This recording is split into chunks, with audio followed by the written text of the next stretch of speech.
ನಮಸ್ಕಾರ ಸ್ನೇಹಿತರೆ, MRL study studio ಚಾನಲ್ಗೆ ತಮಗೆಲ್ಲರಿಗೂ ಸ್ವಾಗತಿಸುತ್ತಾ ಇವತ್ತಿನ ತರಗತಿಯಲ್ಲಿ 10ನೇ ತರಗತಿಯ ದೈಹಿಕ ಶಿಕ್ಷಣ ಪಠ್ಯಪುಸ್ತಕ ಪಾರ್ಟ್ 1 ನಲ್ಲಿ ಬರುವಂತಹ ಹಾಕಿ ಈ ಒಂದು ವಿಷಯದ ಕುರಿತು ಇವತ್ತಿನ ತರಗತಿಯಲ್ಲಿ ನೋಡೋಣ. ನಾನು 6ರಿಂದ 10ನೇವರೆಗೆ ಏನು ದೈಹಿಕ ಶಿಕ್ಷಣ ಪಠ್ಯಪುಸ್ತಕ ಇದನ್ನು ಆ ಒಂದು ಪಠ್ಯಪುಸ್ತಕದ ಮೇಲೆ ತರಗತಿಯನ್ನು ಮಾಡ್ತಾ ಇದ್ದೀನಿ. ಇವಾಗ 6ರಿಂದ 9 ಭಾಗ 1 ಭಾಗ 2 ಸೇರಿಸಿ ಕಂಪ್ಲೀಟ್ ಮಾಡಿದ್ದೀನಿ. ಇವಾಗ 10ನೇ ತರಗತಿದು ಪಾರ್ಟ್ 1 ಸ್ಟಾರ್ಟ್ ಮಾಡಿದ್ದೀನಿ. 10ನೇ ತರಗತಿ ಪಾರ್ಟ್ 2 ಒಂದು ಮುಗಿಸಿದ್ರೆ ನಮಗೇನಾಗ್ತೈತೆ 6ರಿಂದ 10ನೇ ತರಗತಿಯ ದೈಹಿಕ ಶಿಕ್ಷಣ ಪಠ್ಯಪುಸ್ತಕ ಕಂಪ್ಲೀಟಾಗಿ ಮುಗಿದೋಗಿರ್ತೈತೆ. ನಾನು ಥಿಯರಿ ಹೇಳ್ಕೊತಾ ಬಂದಿರೋದು. ಪ್ರಾಕ್ಟಿಕಲ್ ಟೈಮ್ ಸಿಕ್ಕಿದರೆ ನೆಕ್ಸ್ಟ್ ಒಂದು ಕ್ಲಾಸಲ್ಲಿ ಥಿಯರಿ ಮುಗಿದ ಮೇಲೆ ಪ್ರಾಕ್ಟಿಕಲ್ ಸ್ಟಾರ್ಟ್ ಮಾಡ್ತಾ ಹೋಗ್ತೀನಿ. ಯಾಕೆಂದರೆ ಪ್ರಾಕ್ಟಿಕಲಲ್ಲೂ ಕೂಡ ನಮಗೆ ಈ ಸ್ಕಿಲ್ ಯಾವ ಒಂದು ಗೇಮ್ಸಲ್ಲಿ ಬರ್ತೈತೆ ಅಂಥೇಳಿ ಹೇಳ್ತಾರೆ. ಅದಕ್ಕೆ ಥಿಯರಿ ಮಾಡಿದ್ದೀನಿ ನಾನು ಇಲ್ಲಿ ಗಂಟನು 6ರಿಂದ 9ನೇ ತರಗತಿ ಗಂಟ ನಾನು ಥಿಯರಿ ಕ್ಲಾಸ್ಗಳು ಮಾತ್ರ ಮಾಡಿರೋದು. ತಾತ್ವಿಕ ಅಂತಿರುತ್ತಲ್ಲ ಅದು ಹೇಗೆ ಮಾಡಿರೋದು, ಪ್ರಾಯೋಗಿಕ ಅಂತಿರೋದು ಮಾಡಿಲ್ಲ ನಾನು. ಅದಕ್ಕೆ ಪ್ರಾಯೋಗಿಕ ಒಂದು ತರಗತಿಗಳನ್ನು ಕೂಡ ಈ ಒಂದು ತಾತ್ವಿಕ ಒಂದು ಪಠ್ಯಕ್ರಮ ಮುಗಿದ ಮೇಲೆ ಅದು ಕೂಡ ನಾನು ಸ್ಟಾರ್ಟ್ ಮಾಡ್ತೀನಿ. ಹಾಗೆ ದೈಹಿಕ ಶಿಕ್ಷಣ ಪಠ್ಯಪುಸ್ತಕದ ಪಠ್ಯಕ್ರಮಕ್ಕೆ ಅನುಗುಣವಾಗಿ ಆಥರ್ಸ್ ಟೆಕ್ಸ್ಟ್ ಬುಕ್ಕಲ್ಲಿ ಕೂಡ ತರಗತಿಗಳನ್ನು ಕೂಡ ಮಾಡ್ತಾಯಿದ್ದೀನಿ. ಹಾಗೆ ಸಾಮಾನ್ಯ ಪತ್ರಿಕೆ ಏನು 100 ಮಾರ್ಕ್ಸ್ ಇರುತ್ತಲ್ಲ ಆ ಒಂದು ವಿಷಯದ ಮೇಲೆ ಕೂಡ ನಾನು ತರಗತಿಯನ್ನು ಸ್ಟಾರ್ಟ್ ಮಾಡಿದ್ದೀನಿ. ಯಾರೆಲ್ಲ ನಮ್ಮ ಚಾನಲ್ನ ಸಬ್ಸ್ಕ್ರೈಬ್ ಮಾಡಿಕೊಂಡು ವಿಡಿಯೋನ ವಾಚ್ ಮಾಡಿ ಅಂತ ಹೇಳ್ತಾ ಇವತ್ತಿನ ತರಗತಿಯನ್ನು ಪ್ರಾರಂಭಿಸೋಣ. ಈ ಒಂದು ಹಾಕಿ ಕ್ರೀಡೆಯಲ್ಲಿ ನಾವು ಏನು ತಿಳ್ಕೊತೀವಿ ಅಂತಂದರೆ ರಾಜ್ಯ ಮತ್ತು ರಾಷ್ಟ್ರೀಯ ಹಾಗೂ ಅಂತಾರಾಷ್ಟ್ರೀಯ ಕ್ರೀಡಾಪಟುಗಳ ಬಗ್ಗೆ ತಿಳ್ಕೊತೀವಿ. ಯಾಕೆಂದರೆ ಇದ್ರ ಥಿಯರಿ ಎಲ್ಲ ರೂಲ್ಸು ರೆಗ್ಯುಲೇಷನ್ ಎಲ್ಲ ಏನು ಮಾಡಿದ್ದಾರೆ 8ನೇ ತರಗತಿಯಲ್ಲಿ ಕೊಟ್ಟಿದ್ದಾರೆ. ಇವತ್ತು ಈ ಒಂದು 10ನೇ ತರಗತಿಯಲ್ಲಿ ಮಾಡಿದರೆ ಹಾಕಿ ಪ್ಲೇಯರ್ಸ್ ಬಗ್ಗೆ ಕೊಟ್ಟಿದ್ದಾರೆ. ವಿವಿಧ ಹಂತಗಳಲ್ಲಿ ನಡೆಯುವಂಥ ಪಂದ್ಯಾವಳಿಗಳ ಬಗ್ಗೆ ತಿಳ್ಕೊತೀವಿ. ಈಗಾಗಲೇ ಹಿಂದಿನ ತರಗತಿಯಲ್ಲಿ ಏನು ಮಾಡಿದ್ದೀನೋ ನಾವು ಅಂದರೆ 8ನೇ ತರಗತಿಯಲ್ಲಿ 9ನೇ ತರಗತಿಯಲ್ಲಿ ಹಾಕಿಯ ಇತಿಹಾಸ, ಅಂಕಣದ ಪರಿಚಯ, ಅಳತೆಗಳು, ಉಪಕರಣಗಳ ಪರಿಚಯ, ಸಾಮಾನ್ಯ ನಿಯಮಗಳು, ರಾಜ್ಯದ ಹಾಗೂ ಅಂತಾರಾಷ್ಟ್ರೀಯ ಮಟ್ಟದ ಸಾಧನೆಗಳು, ಕ್ರೀಡಾ ಪ್ರಶಸ್ತಿಗಳ ಕುರಿತು ಏನು ಮಾಡಿದ್ದೀವಿ ಅಧ್ಯಯನವನ್ನು ನಾವು ಮಾಡಿದ್ದೀವಿ ಹಿಂದಿನ ತರಗತಿಯಲ್ಲಿ. ಅಂದರೆ 6ರಿಂದ ಏನು 9ನೇ ತರಗತಿ ಗಂಟ ಬಂತಲ್ಲ ಅಲ್ಲಿ ನಾವೆಲ್ಲ ಏನು ಮಾಡಿದ್ದೀವಿ ಇದರ ಬಗ್ಗೆ ತಿಳ್ಕೊಂಡಿದ್ದೀವಿ ಅಂತ ಹೇಳ್ತಾ ಇದ್ದಾರೆ. ತಿಳ್ಕೊಂಡಿದ್ದೀವಿ ಕೂಡ ನಾವು.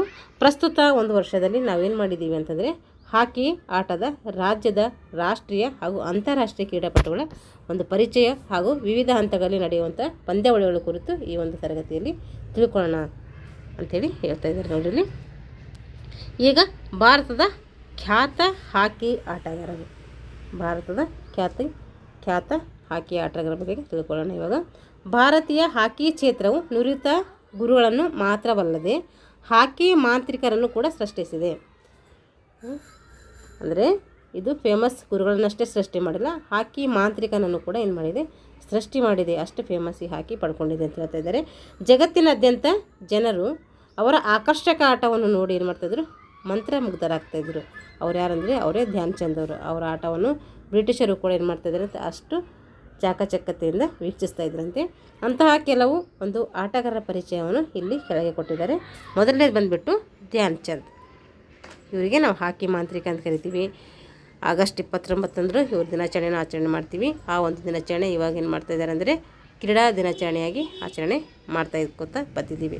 ಹಿಂದಿನಿಂದಲೂ ಕೂಡ ಅವ್ರ ದಿನಾಚರಣೆನೂ ಕ್ರೀಡಾ ದಿನಾಚರಣೆ ಅಂತೇಳಿ ಆಚರಣೆ ಮಾಡ್ತಾಯಿದ್ವಿ. ಮೇಜರ್ ಜನರಲ್ ಧ್ಯಾನ್ ಚಂದ್ ಇವರು ಫಸ್ಟು ಸೈನ್ಯದಲ್ಲಿದ್ದರು, ಅದಕ್ಕೋಸ್ಕರ ಇವರಿಗೆ ಮೇಜರ್ ಅಂತೇಳಿ ಕರೀತಾರೆ. ಮೇಜರ್ ಧ್ಯಾನ್ ಚಂದ್ ಸಿಂಗ್ ಒಬ್ಬರು ಭಾರತದ ಮಹಾನ್ ಹಾಕಿಪಟು. ಇವರು ವಿಶ್ವದ ಅತ್ಯುನ್ನತ ಹಾಕಿಪಟು. ವಿಶ್ವದಲ್ಲಿಯೇ, ಭಾರತದ ಮಾತ್ರ ಅಲ್ಲ ವಿಶ್ವದಲ್ಲಿಯೇ ಅತ್ಯುತ್ತಮ ಒಂದು ಹಾಕಿಪಟುವಾಗಿ ಇವರು ಗುರುತಿಸ್ಕೋತಾರೆ.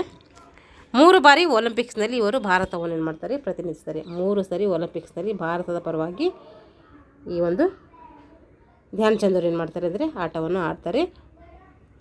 ಒಲಿಂಪಿಕ್ಸ್ನಲ್ಲಿ 3 ಬಾರಿ ಚಿನ್ನದ ಪದಕವನ್ನು ಗೆದ್ದು ಭಾರತ ತಂಡಕ್ಕೆ ಏನು ಮಾಡ್ತಾರೆ ಒಂದು ಉನ್ನತ ಒಂದು ಸ್ಥಾನವನ್ನು ತಂದುಕೊಡ್ತಾರೆ.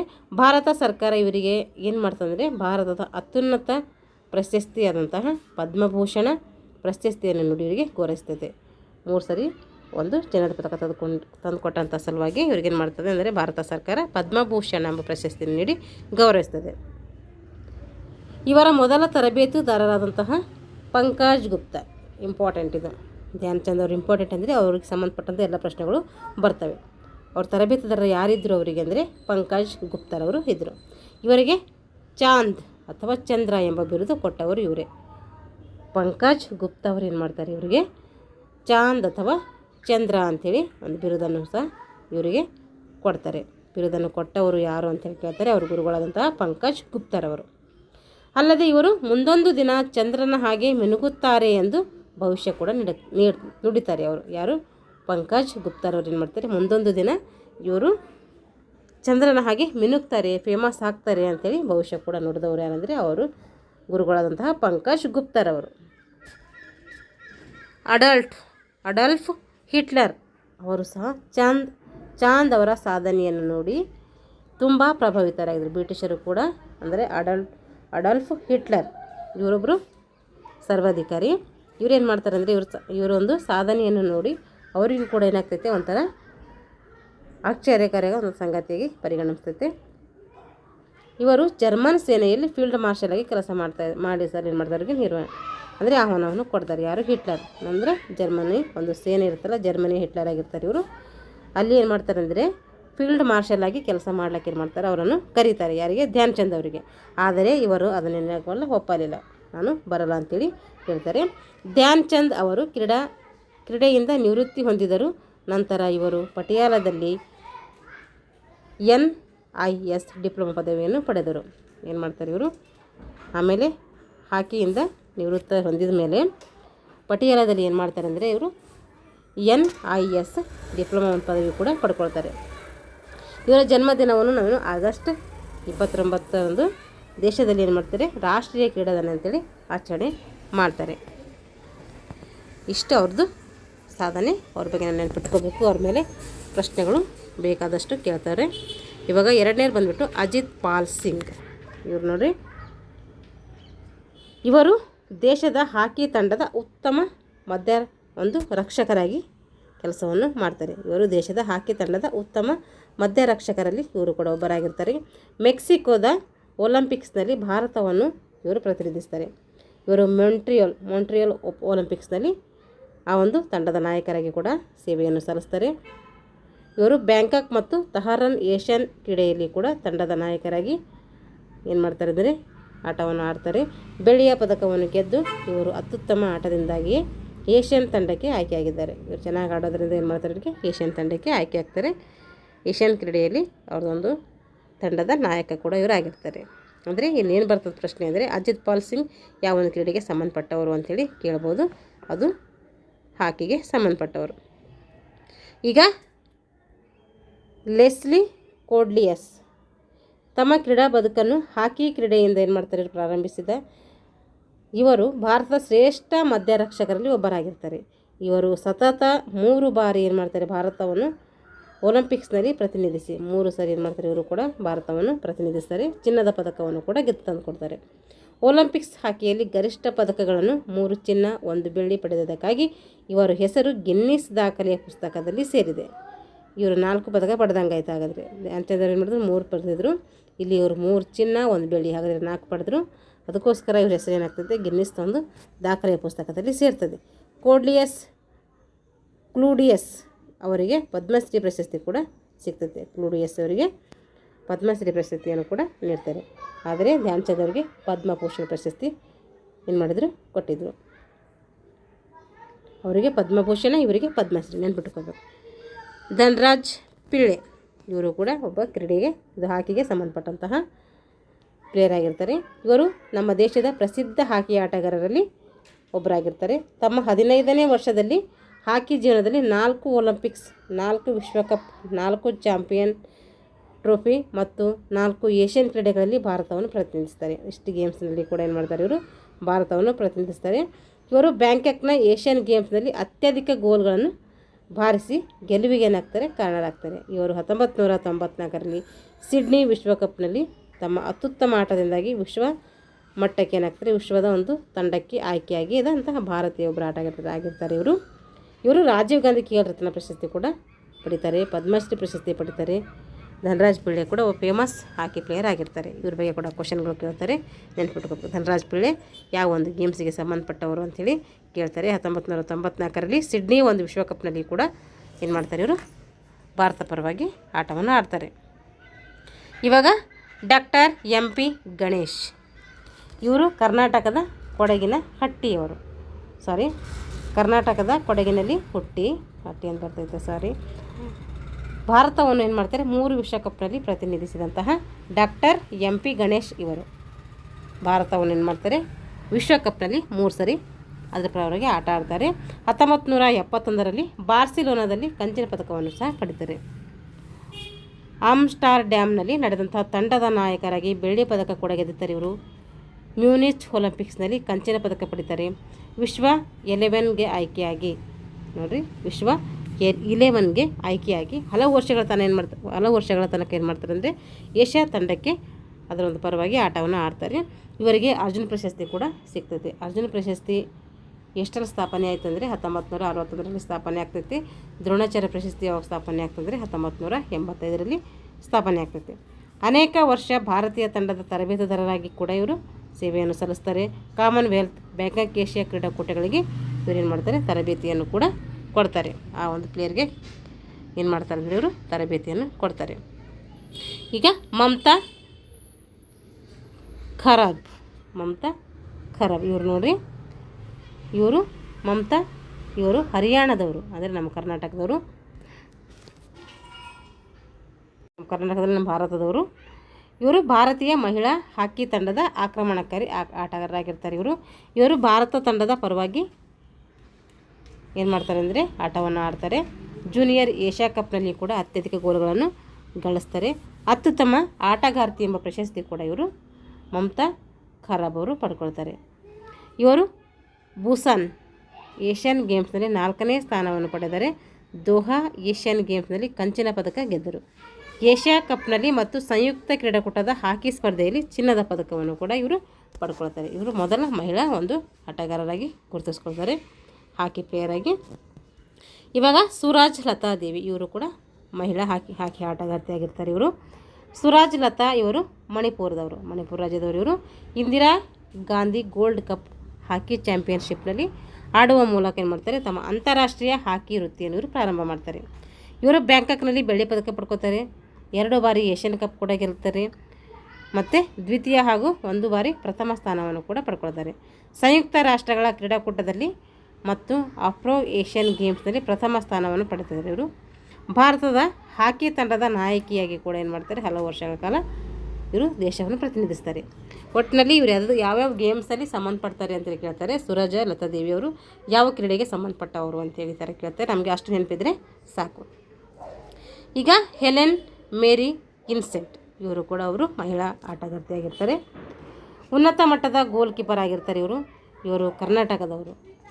ಇವರು ನಮ್ಮ ಕರ್ನಾಟಕ ರಾಜ್ಯದವರು. ಮೊದಲನೆಯ ಅಂತಾರಾಷ್ಟ್ರೀಯ ಹಾಕಿ ಪಂದ್ಯವನ್ನು ಜರ್ಮನಿ ವಿರುದ್ಧ ಏನು ಮಾಡ್ತಾರೆ ಆಟ ಆಡ್ತಾರೆ. ನೆದರ್ಲ್ಯಾಂಡ್ನ ಉಟ್ರಿಚ್ನಲ್ಲಿ ನಡೆದಂತಹ ವಿಶ್ವಕಪ್ನಲ್ಲಿ ಏನು ಮಾಡ್ತಾರೆ ಭಾರತವನ್ನು ಪ್ರತಿನಿಧಿಸಿ ಇವರು 2 ಏಷ್ಯನ್ ಗೇಮ್ಸ್ನಲ್ಲಿ ಆಡಿ ಬ್ಯಾಂಕಾಕ್ನಲ್ಲಿ ಬೆಳ್ಳಿ ಪದಕವನ್ನು ಸಹ ಪಡ್ಕೊಳ್ತಾರೆ. 2 ಏಷ್ಯಾ ಕಪ್ನಲ್ಲಿ ಚಿನ್ನ, ಬೆಳ್ಳಿ ಪದಕ ಗೆದ್ದು ಏಷ್ಯನ್ ಕಪ್ನಲ್ಲಿ ಅತ್ಯುತ್ತಮ ಗೋಲ್ ಕೀಪರ್ ಅಂತೇಳಿ ಪ್ರಶಸ್ತಿಯನ್ನು ಪಡ್ಕೊಳ್ತಾರೆ. ಇವರು 3 ಸಂಯುಕ್ತ ಕ್ರೀಡಾಕೂಟಗಳಲ್ಲಿ ಹಾಕಿ ಸ್ಪರ್ಧೆಯಲ್ಲಿ ಬೆಳ್ಳಿ ಮತ್ತು ಚಿನ್ನ ಪದಕವನ್ನು ಪಡ್ಕೊಳ್ತಾರೆ. ಅಪ್ರೋ ಏಷ್ಯನ್ ಗೇಮ್ಸ್ನಲ್ಲಿ ತಮ್ಮ ಗೋಲ್ ರಕ್ಷಣಾ ತಂತ್ರದಿಂದ ಏನು ಮಾಡ್ತಾರೆ ಅಂದರೆ ತಂಡದಲ್ಲಿ ಪ್ರಥಮ ಸ್ಥಾನವನ್ನು ಪಡೆಯಲು ಏನಾಗ್ತಾರೆ ಇವರು ಕಾರಣೀಭೂತರಾಗಿರ್ತಾರೆ. ಇಂದಿರಾ ಗಾಂಧಿ ಗೋಲ್ಡ್ ಕಪ್ನಲ್ಲಿ ಏನು ಮಾಡ್ತಾರೆ ಅಂದರೆ ತಂಡದ ನಾಯಕಿಯಾಗಿ ದ್ವಿತೀಯ ಸ್ಥಾನವನ್ನು ಕೂಡ ಪಡ್ಕೊಳ್ತಾರೆ. ಇವಾಗ ಅಂತಾರಾಷ್ಟ್ರೀಯ ಆಟಗಾರರು, ಇವಾಗ ಎಷ್ಟು ಗಂಟೆ ಏನು ಮಾಡಿದ್ವಿ ರಾಷ್ಟ್ರೀಯ ಆಟಗಾರರ ಬಗ್ಗೆ ತಿಳ್ಕೊಂಡಿದ್ವಿ. ಇವಾಗ ಅಂತಾರಾಷ್ಟ್ರೀಯ ಮಟ್ಟದಲ್ಲಿ ಗುರುತಿಸಿಕೊಂಡಂಥ ಹಾಕಿ ಪ್ಲೇಯರ್ಸ್ ಬಗ್ಗೆ ತಿಳ್ಕೊಳ್ಳೋಣ. ಇವಾಗ ಡಾಕ್ಟರ್ ರಿಚರ್ಡ್ ಚಾರ್ಲ್ಸ್ ವರ್ತ್ ಇವರೊಬ್ಬರು ಅಂತಾರಾಷ್ಟ್ರೀಯ ಹಾಕಿ ಆಟಗಾರರು. ಇವರು ಮಾಜಿ ಆಸ್ಟ್ರೇಲಿಯಾ ಆಟಗಾರರು, ಅಂದರೆ ಹಿಂದೆ ಮಾಜಿ ಅಂದರೆ ಓಲ್ಡ್ ಅಂತ ಅರ್ಥ. ಮತ್ತು ತಮ್ಮ ವೃತ್ತಿಯಲ್ಲಿ ಏನಾಗಿದ್ದರು ವೈದ್ಯರಾಗಿದ್ದರು. ಇವರು ಕೆಲವು ವರ್ಷ ಏನು ಮಾಡಿದರೆ ಆಸ್ಟ್ರೇಲಿಯಾ ನಾಯಕರಾಗಿ ಕೂಡ ಸೇವೆಯನ್ನು ಸಲ್ಲಿಸ್ತಾರೆ. ಸುಮಾರು 10 ವರ್ಷಗಳ ಕಾಲ ಏನು ಮಾಡ್ತಾರೆ ಅಂದರೆ ವಿಶ್ವದ ಅತ್ಯುತ್ತಮ ಆಟಗಾರರಾಗಿ ಕರೆಸ್ಕೊಳ್ತಾರೆ. ಇವರು ಆಸ್ಟ್ರೇಲಿಯಾ ತಂಡದ ಪರವಾಗಿ ಒಲಿಂಪಿಕ್ಸ್ನಲ್ಲಿ ಆಟ ಆಡ್ತಾರೆ. ಇವರು ಆಸ್ಟ್ರೇಲಿಯಾಕ್ಕೆ ಅನೇಕ ಅಂತಾರಾಷ್ಟ್ರೀಯ ಪ್ರಶಸ್ತಿಗಳನ್ನು ಕೂಡ ತಂದುಕೊಟ್ಟಿರ್ತಾರೆ. ಅದರಲ್ಲಿ ಲಂಡನ್ ವಿಶ್ವಕಪ್ ಗೆದ್ದಿದ್ದು ಒಂದಾಗಿರ್ತೈತಿ. ಇವರು ಹಲವು ಅಂತಾರಾಷ್ಟ್ರೀಯ ಪಂದ್ಯಗಳನ್ನು ಆಡಿದಂಥ ನಂತರ ಅನೇಕ ವರ್ಷ ಏನು ಮಾಡ್ತಾರೆ ವಿಜಯಶಾಲಿಯಾಗಿ ಆಸ್ಟ್ರೇಲಿಯಾ ಮಹಿಳಾ ತಂಡದ ಒಂದು ತರಬೇತಿದಾರರಾಗಿ ಕೂಡ ಏನು ಮಾಡ್ತಾರೆ ಸೇವೆಯನ್ನು ಸಲ್ಲಿಸ್ತಾ ಇರ್ತಾರೆ. ಡಾಕ್ಟರ್ ರಿಚರ್ಡ್ ಚಾರ್ಲ್ಸ್ ಮತ್ತವರು ಯಾವ ಕ್ರೀಡೆಗೆ ಸಂಬಂಧಪಟ್ಟವರು ಅಂದರೆ ಇವರು ಒಂದು ಹಾಕಿ ಕ್ರೀಡೆಗೆ ಸಂಬಂಧಪಟ್ಟವರು. ಈಗ ಶಹಬಾದ್ ಅಹಮದ್, ಇವರು ಹಾಕಿಯ ಇತಿಹಾಸದಲ್ಲಿ ಅತ್ಯುತ್ತಮ ಆಕ್ರಮಣಕಾರಿ ಆಟಗಾರರಾಗಿರ್ತಾರೆ. ಇವರು ವೇಗದ ಆಟದಿಂದಾಗಿ ವಿದ್ಯುತ್ ಹಿಮ್ಮಡಿಯ ಮನುಷ್ಯ ಎಂಬ ಅಡ್ಡ ಹೆಸರಿಂದ ಕರೀತಾರೆ. ಇಂಪಾರ್ಟೆಂಟ್, ವೆರಿ ಇಂಪಾರ್ಟೆಂಟ್ ಇದು. ಇವ್ರಿಗೇನು ಕರೀತಾರೆ ಅಂದರೆ, ಇವರು ಅತಿಯಾಗಿ ವೇಗದಿಂದ ವೇಗದ ಆಟ ಆಡುವುದರಿಂದ ವಿದ್ಯುತ್ ಹಿಮ್ಮಡಿಯ ಮನುಷ್ಯ. ಶಹಬಾಜ್ ಅಹಮದ್ ವಿದ್ಯುತ್ ಹಿಮ್ಮಡಿಯ ಮನುಷ್ಯ ಯಾರು ಈ ಕೆಳಗಿನರಲ್ಲಿ ಅಂತ ಕೊಟ್ಟಿದ್ರೆ ಶಹಬಾಜ್ ಅಹಮದ್. ಇದ್ರ ಮೇಲೆ ಒಂದು ಕ್ವಶನ್ ಫಿಕ್ಸ್ ಆಗಿರ್ತೈತೆ, ನೆನ್ಪಿಟ್ಟುಕೊಳ್ಬೇಕು. ಇವರು ಪಾಕಿಸ್ತಾನವನ್ನು 4 ಚಾಂಪಿಯನ್ ಟ್ರೋಫಿ ಪಾಕಿಸ್ತಾನದಲ್ಲಿ ಏನು ಮಾಡ್ತಾರೆ ಅಂದರೆ, ಪಾಕಿಸ್ತಾನಕ್ಕೆ 4 ಚಾಂಪಿಯನ್ಸ್ ಟ್ರೋಫಿ ಗೆದ್ದುಕೊಡ್ತಾರೆ. 3ನೇ ಏಷ್ಯಾ ಕಪ್ ಗೆದ್ದುಕೊಡ್ತಾರೆ. ಲಾಹೋರ್ನಲ್ಲಿ 7ನೇ ವಿಶ್ವಕಪ್ಪು, ಏಷ್ಯಾ ಹಾಕಿ ಹಾಗೂ ಸಿಡ್ನಿ ವಿಶ್ವಕಪ್ ಇವೆಲ್ಲ ಏನು ಮಾಡ್ತಾರೆ, ಪ್ರತಿನಿಧಿ ಮಾಡ್ತಾರೆ. ಅಂದರೆ ಅದರ ಪರವಾಗಿ ಆಟ ಆಡ್ತಾರೆ, ಪ್ರತಿನಿಧಿಸ್ತಾರೆ ಅಂದರೆ ಅದ್ರ ಪರವಾಗಿ ಆಟ ಆಡ್ತಾರೆ ಅಂತ ಅರ್ಥ ಇದು. ಇವರು ಏಷ್ಯಾ ಕಪ್ನಲ್ಲಿ ಮತ್ತು ಬೀಜಿಂಗ್ ಏಷ್ಯನ್ ಗೇಮ್ಸ್ನಲ್ಲಿ ಚಿನ್ನ, ಚಾಂಪಿಯನ್ಸ್ ಟ್ರೋಫಿ, ಲಾಹೋರ್ ವಿಶ್ವಕಪ್ ಮತ್ತು BMW ಕಪ್ನಲ್ಲಿ ಬೆಳ್ಳಿ ಮತ್ತು ಚಾಂಪಿಯನ್ಸ್ ಅತ್ಯುತ್ತಮ ಪ್ರಶಸ್ತಿ ಪಡೆದಂಥ ಏಕೈಕ ಆಟಗಾರರಾಗಿರ್ತಾರೆ. ಇವರು ಪಾಕಿಸ್ತಾನ ತಂಡದ ಪರವಾಗಿ ಹಲವು ಅಂತಾರಾಷ್ಟ್ರೀಯ ಪಂದ್ಯವನ್ನು ಕೂಡ ಇವರು ಆಡ್ತಾರೆ. ಈಗ ಫ್ಲೋರಿನ್ ಜಾನ್ ಬೋವಿಲ್ಯಾಂಡರ್, ಇವರು ನೋಡ್ರಿ, ಇವರು ಹಾಲೆಂಡ್ನವರು. ಇವರು ಅಟ್ಲಾಂಟ್ ಒಲಿಂಪಿಕ್ಸ್ನಲ್ಲಿ ಚಿನ್ನದ ಪದಕ ಪಡ್ಕೊಳ್ತಾರೆ. ಲಾಹೋರ್ ವಿಶ್ವಕಪ್ನಲ್ಲಿ 9 ಗೋಲ್ಗಳನ್ನು ಹೊಡೆದು ತಮ್ಮ ತಂಡ ಚಿನ್ನ ಗೆಲ್ಲಲು ಏನಾಗ್ತಾರೆ, ಇವರು ಕಾರಣರಾಗಿರ್ತಾರೆ. ಪೆನಲ್ಟಿ ಕಾರ್ನರ್ ಹೊಡೆತಕ್ಕೆ ಇವರು ಖ್ಯಾತರಾಗಿರ್ತಾರೆ. ಇವರನ್ನು ಬೂಮ್ ಬೋವಿಲ್ಯಾಂಡರ್ ಎಂಬ ಹೆಸರಿನಿಂದ ಕರೀತಾರೆ. ಇದನ್ನು ಕೂಡ ಇಂಪಾರ್ಟೆಂಟ್. ಬೂಮ್ ಬೋವಿಲ್ಯಾಂಡರ್ ಎಂಬ ಹೆಸರಿನಿಂದ ಯಾರನ್ನು ಕರಿತೀವಿ ಅಂದರೆ ಫ್ಲೋರಿನ್ ಜಾನ್ ಅವರನ್ನು ಕರಿತೀವಿ. ಹಾಲೆಂಡಿನ ಪರವಾಗಿ ಹಲವಾರು ಅಂತಾರಾಷ್ಟ್ರೀಯ ಪಂದ್ಯಗಳನ್ನು ಆಡಿ ಏನು ಮಾಡ್ತಾರೆ ಅಂದರೆ 200ಕ್ಕೂ ಹೆಚ್ಚು ಗೋಲುಗಳನ್ನು ಇವರು ಬಾರಿಸಿದ್ದಾರೆ. ಯಾವ ಪ್ಲೇಯರ್ ಅಂತೇಳಿ ಯಾವ ಒಂದು ಗೇಮ್ಸಲ್ಲಿ ಬರ್ತಾರೆ ಅಂತೇಳಿ ನೆನ್ಪಿಟ್ಕೋಬೇಕು ನಾವು. ಅವರ ಅಡ್ಡ ಹೆಸರು ಕೂಡ ನೆನ್ಪಿಟ್ಕೋಬೇಕು.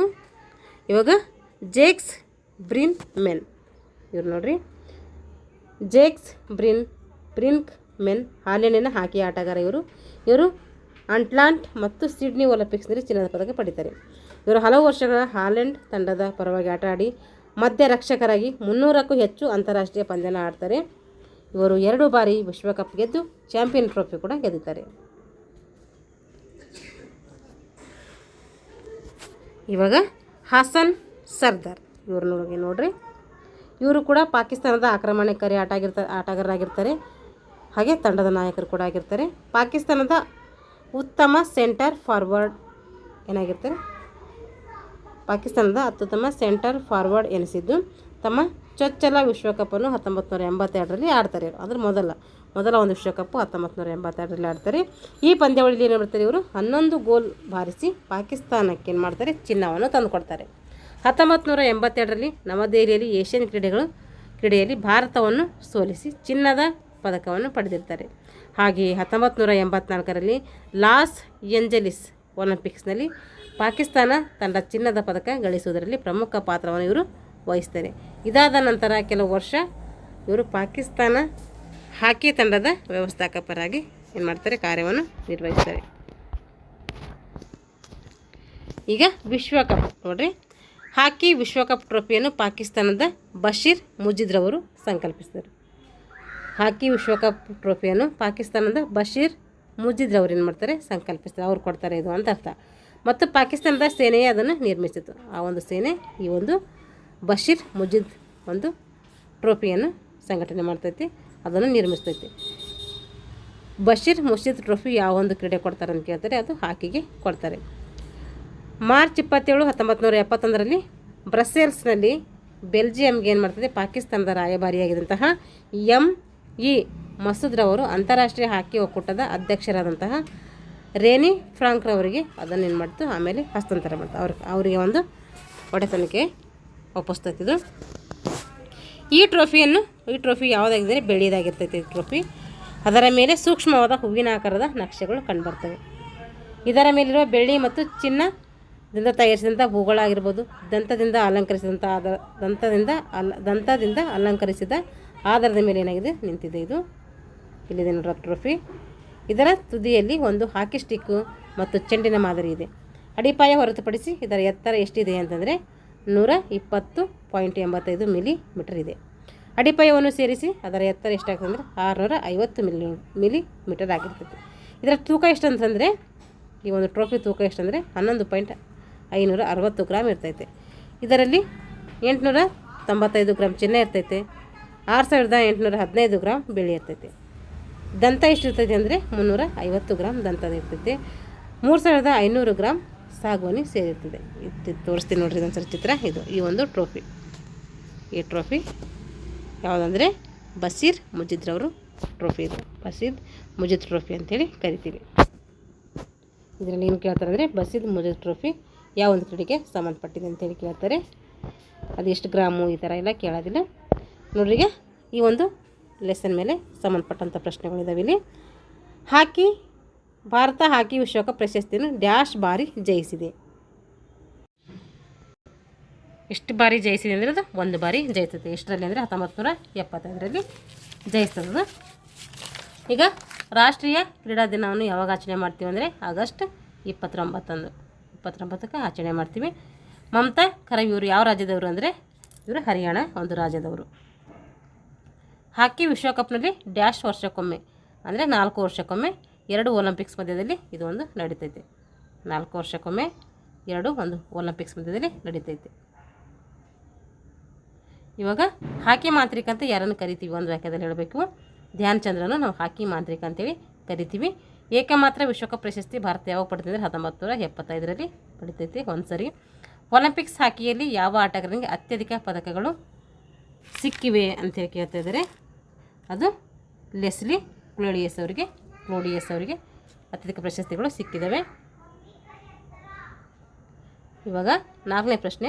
ರಾಜೀವ್ ಗಾಂಧಿ ಖೇಲ್ ರತ್ನ ಪ್ರಶಸ್ತಿ ಪಡೆದಂತಹ ಏಕಮಾತ್ರ ಹಾಕಿ ಆಟಗಾರ ಯಾರು ಅಂದರೆ ಅದು ಧನ್ರಾಜ್ ಪಿಳ್ಳೆ ಅವರಿಗೆ. ಅವ್ರೇನು ಮಾಡ್ತಾರೆ, ಈ ರಾಜೀವ್ ಗಾಂಧಿ ಪ್ರಶಸ್ತಿಯನ್ನು ಪಡ್ಕೊಳ್ತಾರೆ. ಯಾವ ಆಟಗಾರನ್ನು ವಿದ್ಯುತ್ ಹಿಮ್ಮಡಿ ಮನುಷ್ಯ ಅಂಥೇಳಿ ಅಡ್ಡ ಹೆಸರಿನಿಂದ ಕರಿತೀವಿ. ಯಾಕೆ ಕರಿತೀವಿ ಅಂದರೆ ಅವರು ಅತಿ ವೇಗದ ಆಟ ಆಡ್ತಿದ್ದಾರೆ. ಅದು ಶಹಬಾಜ್ ಅಹಮದ್ ಅವರಿಗೆ ಕರಿತೀವಿ ಈ ರೀತಿಯಾಗಿ. ಭಾರತವನ್ನು ಪ್ರತಿನಿಧಿಸಿದ ಕರ್ನಾಟಕದ ಆಟಗಾರರು ಯಾರು ಅಂದರೆ ಒಂದು ಡಾಕ್ಟರ್ MP ಗಣೇಶ್ ಮತ್ತು ಹೆಲೆನ್ ಮೇರಿ ಇನ್ಸೆಂಟ್ ಅಂತ ಕರಿತೀವಲ್ಲ, ಇವರಿಬ್ಬರು ಕರ್ನಾಟಕದ ಪ್ಲೇಯರ್ ಆಗಿರ್ತಾರೆ. ಇವ್ರ ಬಗ್ಗೆ ನೋಡಬೇಕು, ಟಿಪ್ಪಣಿ ಬರೀಬೇಕು. ಇಲ್ಲಿ ನೋಡ್ರಿ, ಕೆಳಗಿನ ಒಂದು ಹಾಕಿ ಕ್ರೀಡಾಪಟುಗಳ ಬಗ್ಗೆ ಟಿಪ್ಪಣಿ ಬರೀ ಅಂತ ಕೊಟ್ಟಿದ್ದಾರೆ. ಧ್ಯಾನ್ ಚಂದ್, ಡಾಕ್ಟರ್ MP ಗಣೇಶ್, ಸುರಾಜ್ ಲತಾದೇವಿ, ಧನರಾಜ್ ಪಿಳ್ಳೆ ಇವ್ರದ್ದೆಲ್ಲರದು ಕೂಡ ಬುಕ್ಸಲ್ಲಿದೆ. ನೀವು ಒಂದು ಸರಿ ನೋಡಿ ಸಾಧ್ಯ ಆದರೆ ಬರೆದಿಟ್ಕೊಳ್ರಿ. ಯಾರೆಲ್ಲ ಒಂದು ದೈಹಿಕ ಶಿಕ್ಷಣ ಒಂದು ನೋಟಿಫಿಕೇಷನ್ಗೆ ಪ್ರಿಪ್ರೇಷನ್ ಮಾಡ್ತಾಯಿದ್ದೀರೋ ಅವರು ಈ ಒಂದು ತರಗತಿಯನ್ನು ಬಳಸ್ಕೊಳ್ಳಿ ಅಂತ ಹೇಳ್ತಾ ಇಲ್ಲಿಗೆ ಈ ತರಗತಿಯನ್ನು ಮುಗಿಸ್ತಾ ಇದ್ದೀನಿ. ಎಲ್ಲರಿಗೂ ಧನ್ಯವಾದಗಳು.